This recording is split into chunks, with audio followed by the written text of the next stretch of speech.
So for this game dev video, we're taking a break from my Potions and Poisons game because, believe it or not, I'm in a game design school and I had to make something for class. So why don't I just talk about that? For this project, I had to get together with a couple people to make a pitch. My buddy pitched an idea for a delivery game. And I'm like, I like that. I like delivering packages. Let's do that. And so we got together, 3 of us, to make the prototype. And that's basically what I'm going to talk about today. So the idea for this prototype was that we wanted to make a arcadey delivery game that's heavily inspired from Crazy Taxi. The main goal was to deliver as many packages as possible under a set time limit, and maybe have some drones come in and try to attack you as well while you're playing. The main 2 games we took the most inspiration for were Crazy Taxi and Paperboy. Mainly the Paperboy from the NES, and then Crazy Taxi from Crazy Taxi.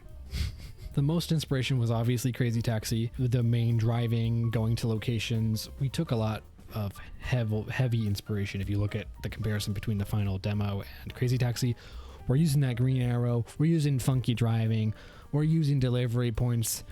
It's a lot of the same stuff, but I promise you it's a little different. Hey baby, that's game design. There's no original ideas. So now I want to go into the design timeline that we had. First we had to get a car to work. That was like the most important thing. And I don't know if you know this, I don't know if you're familiar with game design. Making cars sucks. Making cars is one of the worst things that you can do. I have some experience making vehicles. I've made a submarine with the help of my cohort, but I made that submarine. Look at that. I didn't model it, of course. I'm not a 3D modeler. I'm a coder. Look at that. I found actually a really helpful video to get me started with actually making the car because I didn't really know where to start. The video is by a guy named B3AGZ. I'll put a link in the description or like the pop-up or somewhere. The video is going to be here. He helps set up by the basics of my car that I got into Unity for the prototype, so that was very helpful. The most important part was balancing, actually making the car feel good to drive. While making it, I had to even like figure out how to get the center of mass going on it so that it wouldn't just tip over the moment you turn.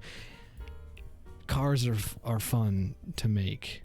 And then once I had the car working, I actually had to figure out how to deliver packages. This was an interesting exercise in design. I started with, the player will just aim with the mouse. They'll drive around with their keyboard and aim with the mouse. And then I thought about this, and it just wasn't going to work. Our main project has to work with a controller for like demos and showing it off at PAX and whatnot, and the system I was planning on just wasn't going to work. So I had to completely scrap it and think of a new way to approach this. And we decided that you would just press a button. It was just the easiest thing for the player to understand. They wouldn't have to master any hardcore skills. And it's the most arcadey, just getting closest range of your delivery point, press a button, the cannon launches the package, boom. It's pretty simple, but I like how it turned out. Unity inputs, making things work with controllers and mouse and keyboard. Normally, I'm just a guy to code it in, hard code it, input dot get key code / parentheses, get that shit out of here.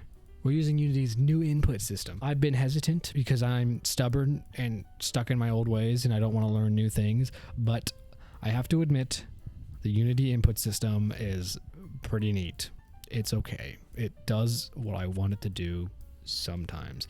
It was a bit of a mess getting it to work with a controller the way I wanted it to. I wanted the trigger to be the gas, and then they use the thumbsticks to move around, and then brake would be left trigger. And it works pristine. And then you can easily go back between keyboard and mouse and controller. It's a breeze.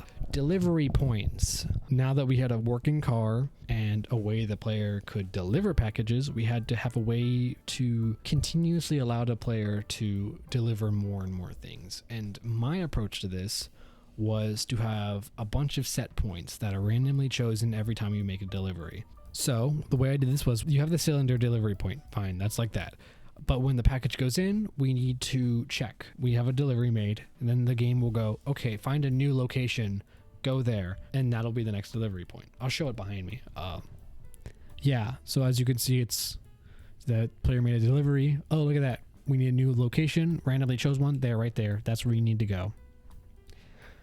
It's not perfect, but for a demo, it works. Finally, we needed a scene. One of the guys had made a simple house model. He got some grass, and then he made some roads. So we got that together. We had a really simple scene that the player could drive around in, deliver packages, and it's nice. I mean, it really pulls together the demo. Instead of just being gray boxes, it really goes, oh wow, I like looking at this. And once we had the scene set up, I wanted a new camera. Starting out with just testing out, it was just a camera that's parented to the car, which can give you some motion sickness because it's just following the body of the car. So if the car flips or turns weird, the camera's going with it. It's messy. So we used Unity's Cinemachine. It's a neat little plugin that just has so many options for setting up a camera. How I set it up was it follows the car, but it also kind of like moves around. It's not hard locked on the car. As you can see, it's kind of it feels like it's more following than actually being stuck to a car. It's a lot smoother. It's a lot more cleaner. It just feels more professional, and it just adds a little bit of a nice little. And that's basically it for the prototype. It's real simple. It was a fun little project to throw together and pitch and present and have people all take a look and go, wow, that's cool, that's fun, wow. It's just a great example of something that can be just shown off and expanded upon, and it wasn't picked. So all of this was for nothing. That's me throwing in the trash because I'm not working on this anymore, because we're doing something else now. You'll probably learn about it in the future. I'll probably make a video on it, or more, well, multiple videos of making it. Wouldn't that be cool? Maybe I'll make another potions and poison video next time.